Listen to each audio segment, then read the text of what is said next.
Have you ever been in a situation where you and your partner are arguing about what seems like two different realities? Like you say, "Hey, I feel like you snapped at me earlier."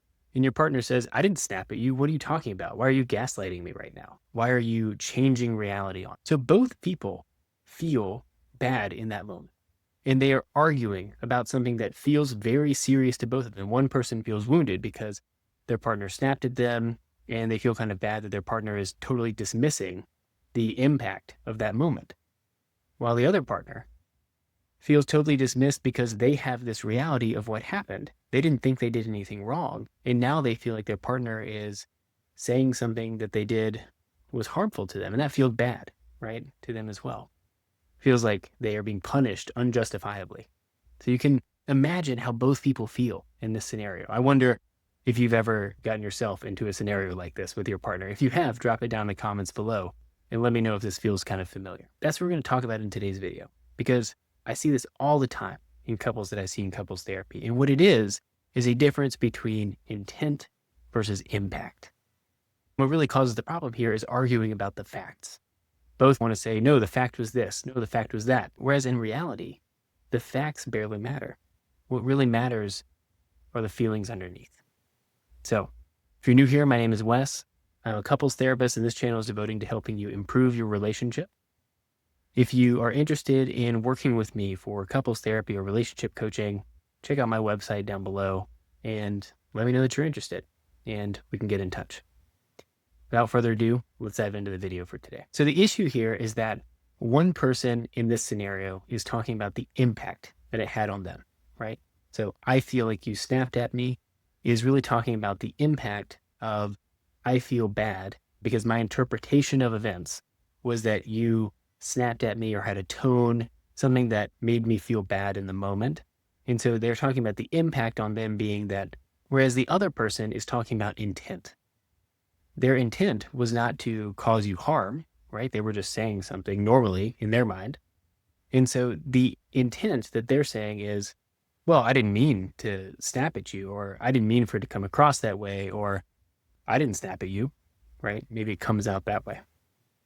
But the primary issue here is one of intent versus the actual impact that that action or tone or way of saying something had. The issue here is that both people are being honest about their interpretation of events, and both people end up feeling invalidated in the end. What most couples don't realize here is that tone, facial expression, and timing are all things that are processed internally, subconsciously by our minds before conscious thought. And so your response to the way that your partner acted towards you is often an initial nervous system response that decides whether or not that action, that moment with your partner felt safe or unsafe.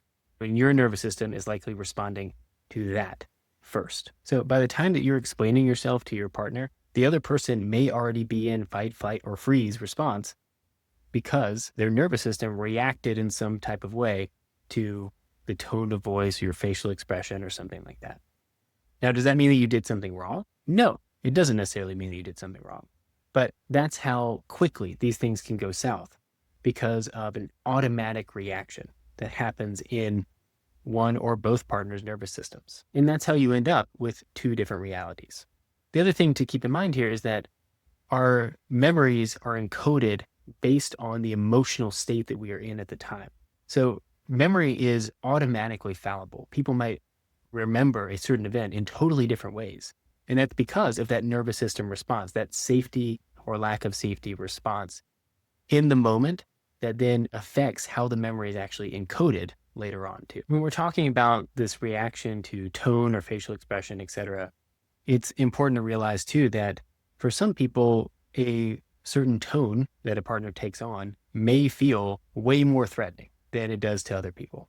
And that's because of your personal history, right? If you grew up in an environment where sharp tone of voice meant that there was going to be danger, right? Maybe you were going to be punished, or your parent or guardian was going to yell at you, scream at you, etc., then you may feel very threatened by a tone of voice that another person seems to think is totally normal, right? So for this reason, when your partner's voice tightens or goes up an octave or something like that, then your body because of the way that your nervous system has been primed because of childhood, may interpret that in a much more extreme way than your partner actually intended. So all of this is background around what's happening for both people in those moments and why this can go south so quickly and why it can have such an extreme impact on one person when the other partner feels like they were just saying something totally normal. The key here is that you don't actually need to argue about the facts in order to have a healthy relationship. What I see often in couples therapy is that you can spend an entire session arguing about what did or didn't happen. And in the end, you don't get anywhere because the facts are actually not what matters. You don't need a shared reality with your partner in order to have a healthy relationship.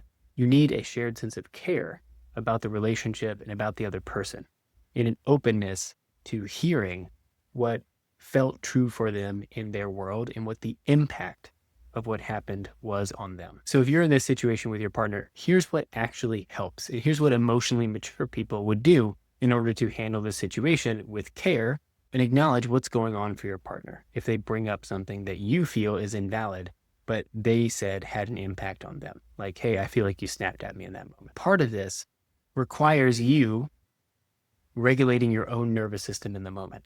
So for example, your partner brings up something to you and says, hey, I feel like you snapped at me earlier. Immediately, what might come up for you is defensiveness and anger. Like, that's not true. That didn't happen. I didn't say it like that, right? When that comes up for you, I want you to take a second to pause. And this is probably the hardest part of the entire scenario. Pausing, regulating yourself, reminding yourself that you're okay in that moment is going to be key here. Step 2 is to separate the intent from the impact. You can say, I wasn't angry in that moment, but I hear that my tone felt bad to you. That's not acknowledging guilt, but it is acknowledging that you hear and understand the impact that it had on your partner. You're acknowledging the impact, which is, I hear that my tone was sharp and that hurt you, right? So you're acknowledging that without acknowledging whether or not it was true that you actually had that type of tone, because it wasn't your intent. You weren't angry in that. Sometimes just coming from that place of, I'm acknowledging the impact that my words or actions had on you, even without admitting culpability or guilt in that situation, sometimes that's enough to end the whole conversation there, because your partner feels heard, they feel acknowledged, and they say, oh, okay, they acknowledge that they understand the impact that they had on me, and that feels good, right? Sometimes that's enough. And then step 3 is to try to repair faster than you go into defensive mode, right? So the goal here is to, 1, regulate your nervous system. Your partner says something that you did impacted them in a way that you did not intend and that in your reality, you didn't do. Well, obviously that might bring up some hard feelings for you. You might get really defensive. You might be frustrated with them. First step is to regulate your nervous system. Take some deep breaths. Even just try to remind yourself, I'm trying to respond from a good place because I care about them and the relationship. If they feel hurt, then that matters too.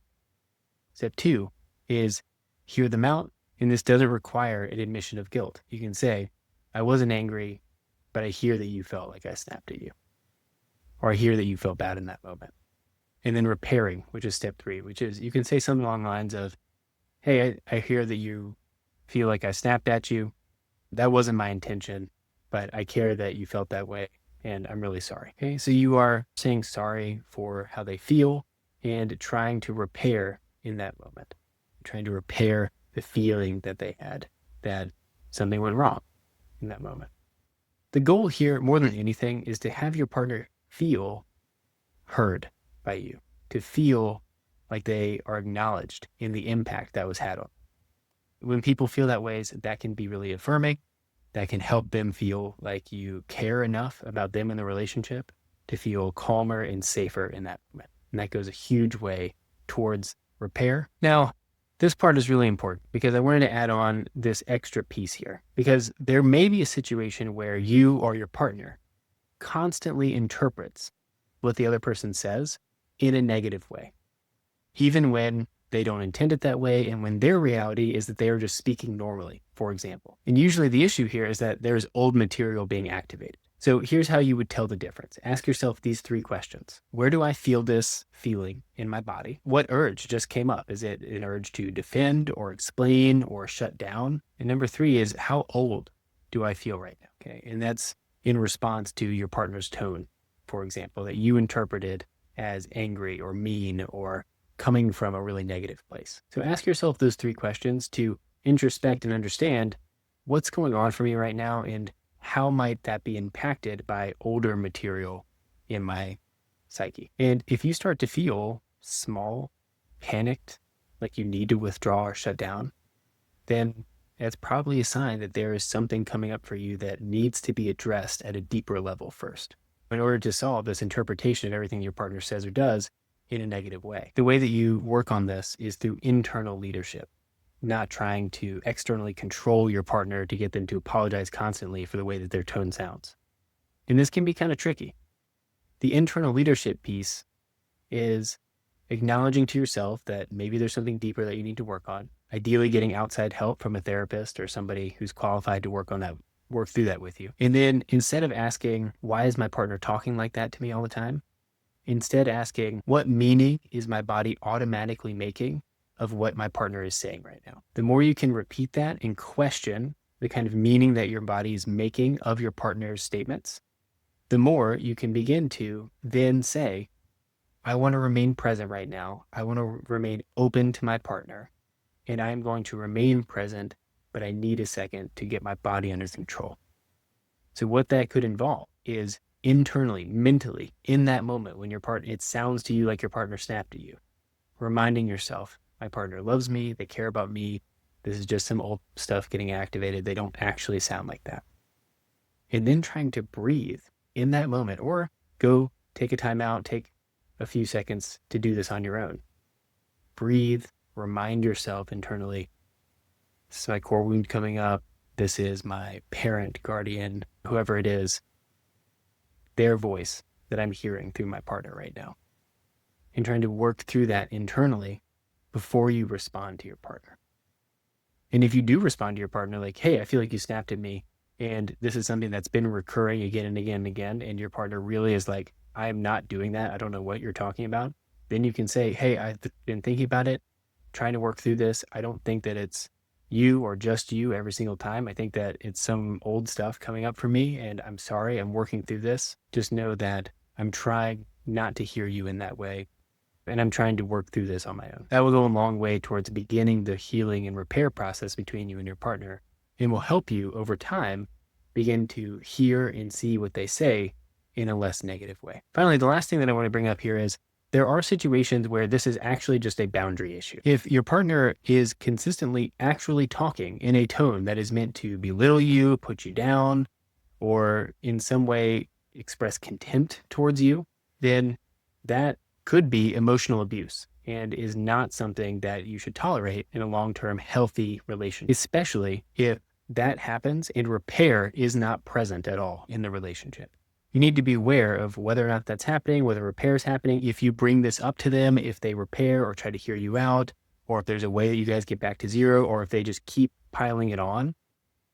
This is not an issue from your past. This is a boundary that you need to set with your partner, where they are talking in a way that is very unhealthy to you and to your relationship long term. Remember that self-work never means tolerating a sense of contempt from your partner.